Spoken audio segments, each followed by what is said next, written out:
Hello viewers, আশা করি আপনারা সবাই ভালো আছেন। তো ভিউয়ার্স, অনেকেই বলেন যে ভাই আমি নতুন ডিএসএলআর ক্যামেরা কিনেছি, তো ক্যামেরা কেনার পরে আমি ভালোভাবে ছবি তুলতে পারতেছি না। তো অর্থাৎ যারা প্রফেশনাল ফটোগ্রাফার আছেন কিংবা ক্যামেরাম্যান আছেন তাদের মতন ছবি তুলতে পারতেছি না। তো এই কারণে আপনাদের সাথে আমি আগে একটা ভিডিওতে শেয়ার করছিলাম যে আপনারা যদি একদম নতুন ফটোগ্রাফার হয়ে থাকেন কিংবা নতুন ডিএসএলআর ক্যামেরা কিনে থাকেন, তাহলে আপনারা ম্যানুয়াল মোডে না গিয়ে আপনারা অটো মোডে ছবি তোলেন।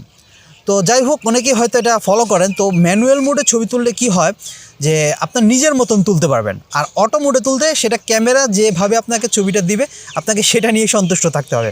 তো আজকের ভিডিওতে শেয়ার করব যে আপনি যদি একদম নতুন ক্যামেরাম্যান হয়ে থাকেন কিংবা নতুন ডিএসএলআর ক্যামেরা কিনে থাকেন, তাহলে কিভাবে ম্যানুয়াল মোডে ছবি তুলবেন। তো আসলে একটা ভিডিওতে পুরোপুরি বিস্তারিত আলোচনা করে বোঝানো সম্ভব না ম্যানুয়াল মোডে কীভাবে ছবি তুলতে হয়।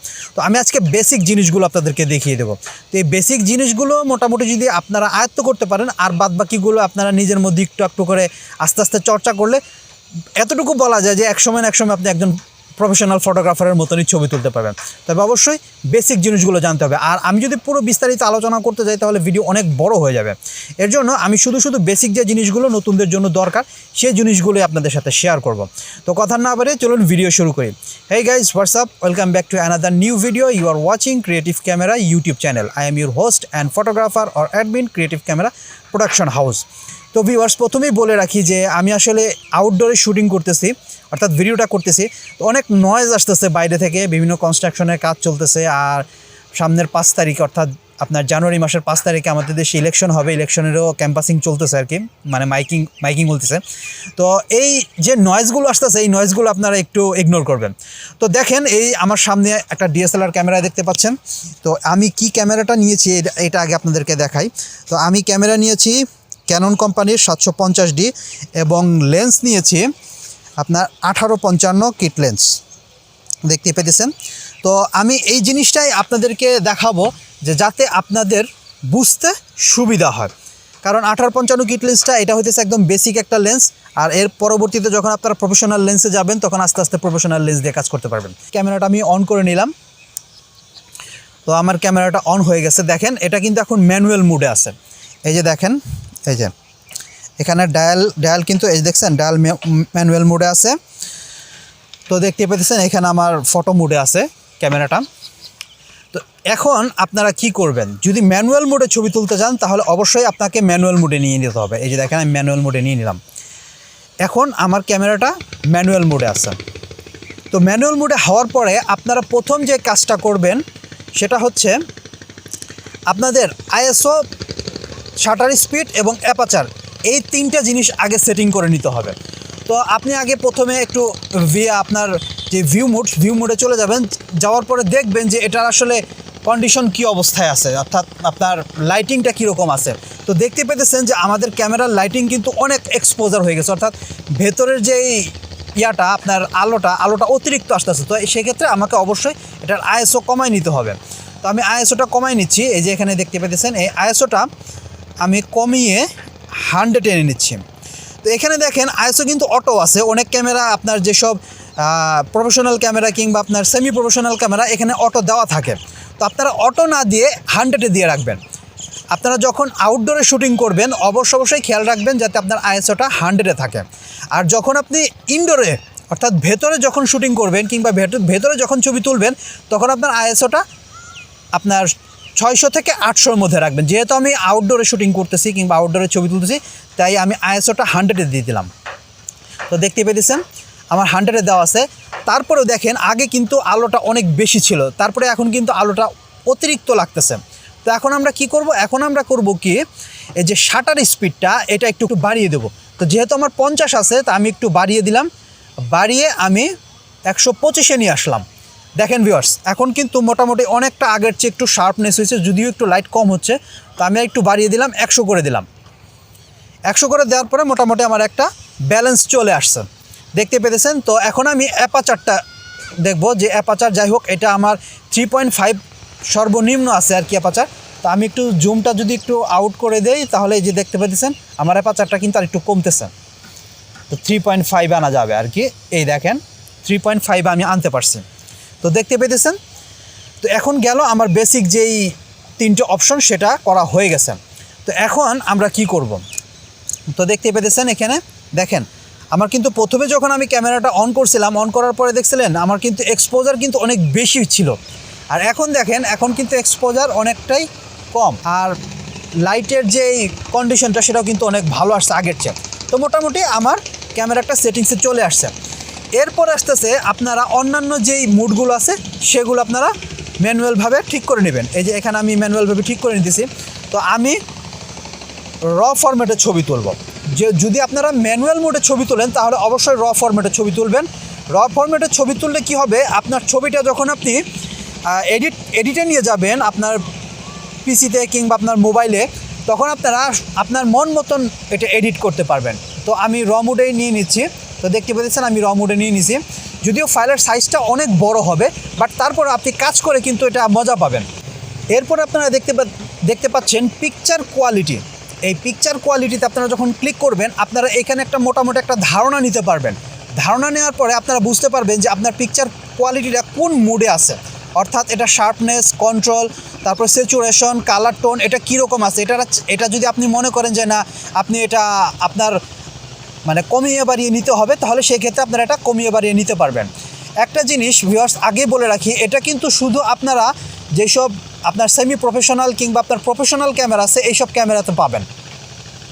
এইসব ক্যামেরাতে আপনারা এই অপশনটা পেয়ে যাবেন। তো এটা যদি আপনার সেট করতে হয় তাহলে অবশ্যই আপনারা সেট করে নেবেন। এটা আমি অটো মোডে রেখে দিলাম। এরপরে আস্তে আস্তে কি আমাদের হোয়াইট ব্যালেন্স।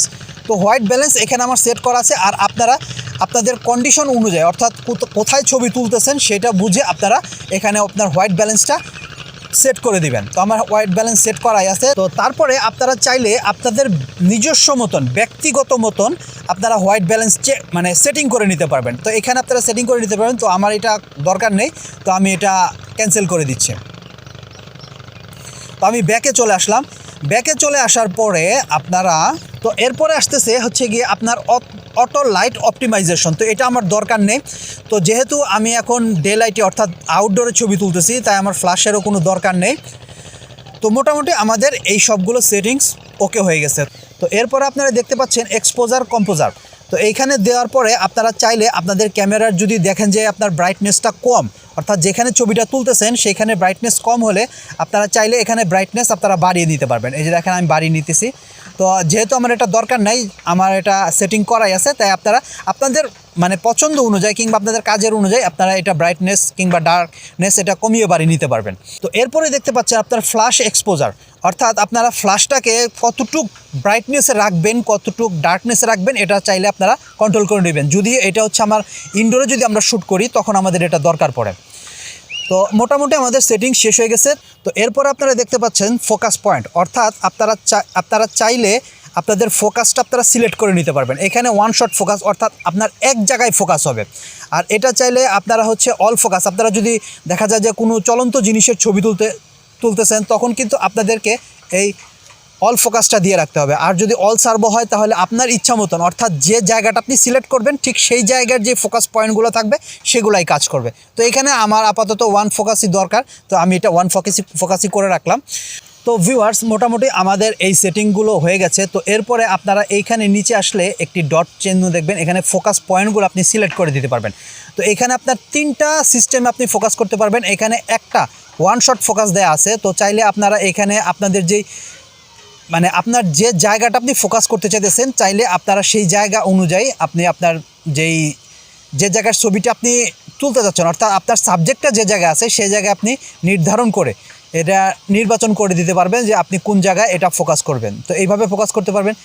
এছাড়া আপনারা চাইলে পুরো যে কয়টা ফোকাস থাকবে আপনার ক্যামেরায়, 9টা হোক, আপনার 19টা হোক, 24টা হোক, যতগুলোই ফোকাস থাকুক সব ফোকাস একই সাথে কাজ করবে।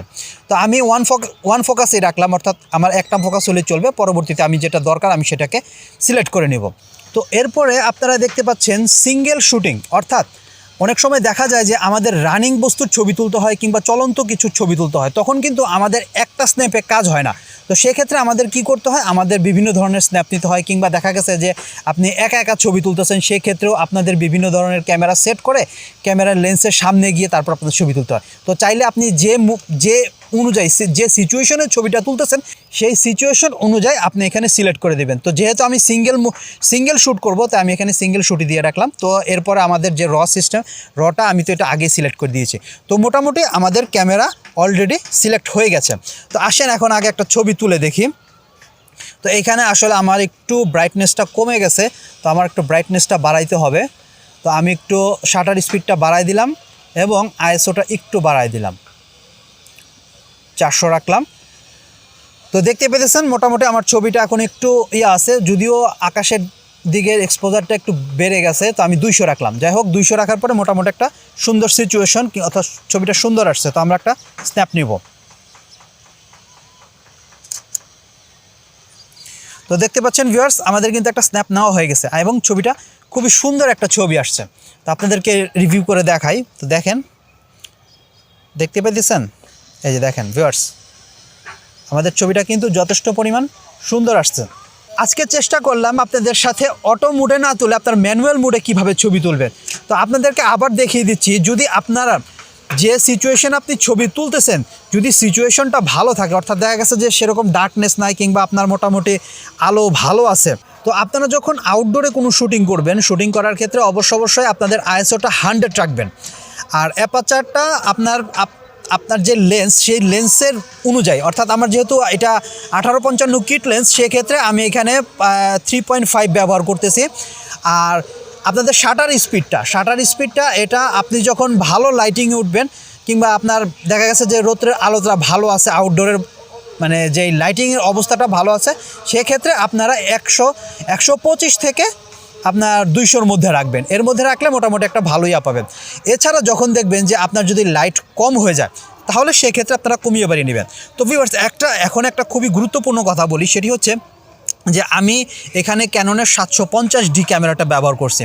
তো ক্যাননের যেসব একদম মানে শুরুর দিকের ক্যামেরা, অর্থাৎ যারা একদম নতুন ক্যামেরা চালানো শিখতেছেন, যেমন আপনার 1300D আছে, 1200D আছে, তারপর হচ্ছে গিয়ে আপনার 500D আছে, এই যে এই ক্যামেরাগুলোতে কিন্তু আপনি আইএসও 100-এ নিয়ে কিন্তু ছবি তুলতে পারবেন না। সেক্ষেত্রে আপনার আইএসওটা কিন্তু একটু বাড়িয়ে রাখতে হবে, কারণ এইসব ক্যামেরার আইএসও যদি আপনি কমিয়ে দেন, সেই রকমভাবে আপনার ছবিটা পাবেন না, কারণ আউটডোরে সেই আইএসওর যে কার্যক্ষমতাটা সেটা সেরকম থাকে না। তবে একটু ভালোর দিকের হলে কিংবা একটু সেমি প্রফেশনাল ক্যামেরা হলে আপনারা এই 100 দিয়ে তুলবেন। আর যখন ইনডোরে ছবি তোলার ক্ষেত্রে আপনারা অবশ্যই এটা খেয়াল রাখবেন যে আপনার লাইটিং কন্ডিশনের সাথে কীরকম, আপনার ক্যামেরাটার সাথে কীরকম যাচ্ছে। যদি দেখেন যে লাইটিং কম থাকে কিংবা লাইটের পরিবেশটা কম থাকে কিংবা লাইটের আলোটা কম থাকে, সেক্ষেত্রে আপনারা ফ্ল্যাশ লাইট ব্যবহার করবেন। ফ্ল্যাশ লাইট ব্যবহার করার পর আপনারা আইএসওটা বাড়িয়ে কমিয়ে নেবেন এবং আপনাদের শাটার স্পিডটা বাড়িয়ে কমিয়ে নেবেন। আর অ্যাপারচারটাও আপনাদের লেন্সের যে কার্যক্ষমতা সেই অনুযায়ী আপনারা বাড়িয়ে কমিয়ে নেবেন। আশা করি, চেষ্টা করলাম যে আজকে বেসিক জিনিসটা আপনাদেরকে দেখানোর জন্য, যে একজন নতুন ফটোগ্রাফার হলে আপনি কিভাবে আপনার ক্যামেরা দিয়ে অটো মোডে আপনাদের কাছে ছবি তুলতে হবে না। আজকে থেকে আশা করি যে ভিডিওটা যদি মনোযোগ দিয়ে দেখেন, আপনারা ম্যানুয়াল মোডেই ছবি তুলতে পারবেন। তো আজকের এই ভিডিও থেকে আমি সোহেব হাসান এখানেই বিদায় নিচ্ছি। তো আজকের ভিডিওটা যদি আপনাদের মানে উপকারে এসে থাকে, তাহলে অনুরোধ রইল যে একটা লাইক দিবেন। আর যদি ভিডিওতে কোনো কিছু বাদ গিয়ে থাকে কিংবা আপনাদের বুঝতে কোনো সমস্যা হয়, তাহলে আবার অনুরোধ করবেন। আমি চেষ্টা করব আপনার সাথে আরও ডিটেলসে, যাতে ম্যানুয়াল মোডে আপনি ছবি তুলতে পারবেন, সেরকম একটি ভিডিও শেয়ার করার জন্য। তো আমি চেষ্টা করলাম আজকের এই ভিডিওর মাধ্যমে আপনাদের সাথে শেয়ার করার জন্য যে আপনি ম্যানুয়াল মোডে কীভাবে ছবিটা তুলবেন। আর অটো মোডে এখন থেকে আপনাদের আর ছবি তুলতে হবে না। যে সেটিংসগুলো দেখিয়ে দিলাম, আশা করি এই সেটিংসগুলো যদি আপনারা আপনাদের ক্যামেরায় করে নেন, তাহলে আপনারা আজ থেকে ম্যানুয়াল মোডেই ছবি তুলতে পারবেন। তো সবাই ভালো থাকবেন, সুস্থ থাকবেন, সেই পর্যন্ত অপেক্ষায় থাকুন নতুন একটি ভিডিও না নিয়ে আসা পর্যন্ত। এবং অবশ্যই যারা এখনও চ্যানেলে সাবস্ক্রাইব করে ফলো করেনি, ফলো করানো দিল। ভালো থাকবেন সবাই, গুড বাই।